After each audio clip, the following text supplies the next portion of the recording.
അതായത് ജോഷുവയാണ് ശരിക്കും പറഞ്ഞാൽ ഈ ഉടമ്പടിയുടെ പരാധീനതകൾ കണ്ടെത്തുന്നത്. എന്തുകൊണ്ട് ഉടമ്പടി എത്രയും വേഗം നിറവേറ്റാൻ ഒരു വ്യക്തിയുടെ നിലപാട് എന്താണ്, എന്ത് നിലപാട് കൈവരിച്ചാൽ ഉടമ്പടി പെട്ടെന്ന് ആക്റ്റീവ് ആകുമെന്നുള്ളത് ജോഷുവയാണ് പറയണത്. എന്താണ്? നിങ്ങൾ പിറുപിറുക്കരുത്, പിന്നെന്താണ്? മത്സരിക്കരുത്. അതായത് പിറുപിറുപ്പ് സ്വന്തം കഴിവുകേടിനോടാകാം, മറ്റുള്ളവരോട് അസൂയയാകാം. അതുപോലെ മത്സരിക്കണത് ദൈവത്തെ മാറ്റി നിർത്തിക്കൊണ്ട് ജീവിക്കാൻ വേണ്ടിയുള്ള ബോധപൂർവ ശ്രമമാകാം. അതെല്ലാം ഉടമ്പടിയിൽ നമ്മുടെ വില്ലത്തരങ്ങളായിട്ട് വരും. അതായത് പുറപ്പാട് 15:24 ഈജിപ്തിൽ നിന്ന് പോകുന്ന ജനം 3 ദിവസം കഴിഞ്ഞിട്ട് വെള്ളം കിട്ടിയില്ല.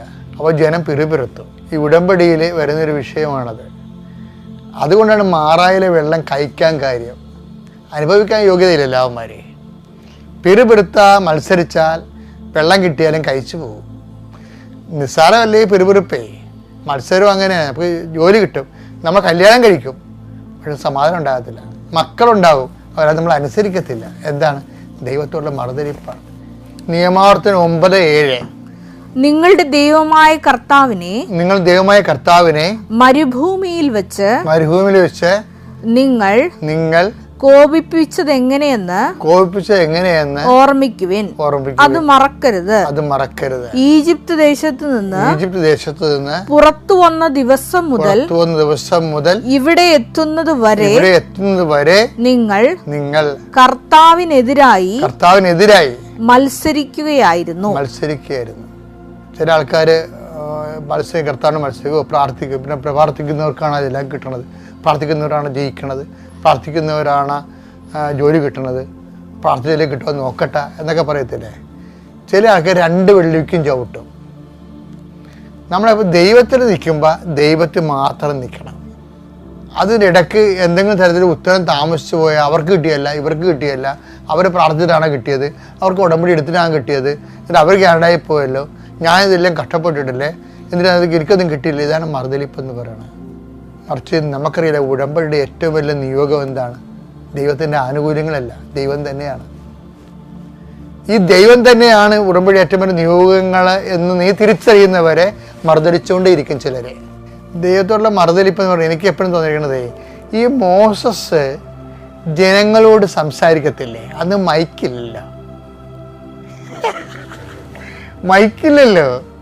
അത് കാരണം ഈ ആൾക്കാർ പറഞ്ഞ് പിടിപ്പിക്കണമെങ്കിൽ 50 പേരോട് പറഞ്ഞിട്ട് 50 പേര് മറ്റ് 50 പേരോട് പറഞ്ഞ് അവർ അപ്പുറത്ത് 50 പേരോട് പറഞ്ഞാൽ ഇങ്ങനെയാണ് ആദ്യകാലങ്ങളിലൊക്കെ ഈ വചനം പ്രസംഗിക്കണത്. പക്ഷേ ഇതിൻ്റെ അകത്ത് വേറിട്ട് നിൽക്കുന്ന ഒരാൾക്കാരുണ്ട്. അവരാണ് മറുതലിപ്പുകാർ, പുറകെ നിൽക്കുന്ന ആൾക്കാർ. ചില ആൾക്കാർ വചനം കേൾക്കാൻ വേണ്ടി അടുത്ത് വരാൻ പറയത്തില്ലേ, വചനം കേൾക്കാൻ വേണ്ടി അടുത്ത് വരിക എന്ന് പറയും. അത് വചനത്തിലുള്ളതാണ്. അതുപോലെ തന്നെ ഒരു വാക്കാണ് അകന്ന് നിൽക്കുന്നവൻ എല്ലാ നല്ല കാര്യങ്ങളോടും മറുതലിക്കുന്നു. അപ്പോൾ ഈ ആരാണ് മറുതലിക്കണത്?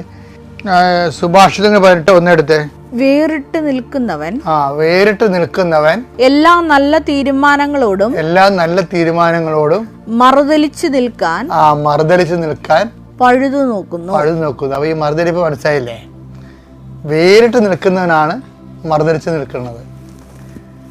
ഈ ദൈവത്തോട് ഈ പുറപ്പാട് യാത്രയിൽ മറുതലിപ്പ് ഉണ്ടായിരിക്കുന്ന ആരിൽ നിന്നാണ്?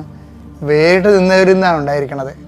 മോസസ് പറയുമ്പോൾ വേറെ വല്ല കാര്യം പറഞ്ഞുകൊണ്ട് പുറകിൽ കൊണ്ട് കുത്തിരിക്കും, ഗ്രൂപ്പ് കൂടി കമ്മിറ്റി കൂടിക്കൊണ്ടിരിക്കും.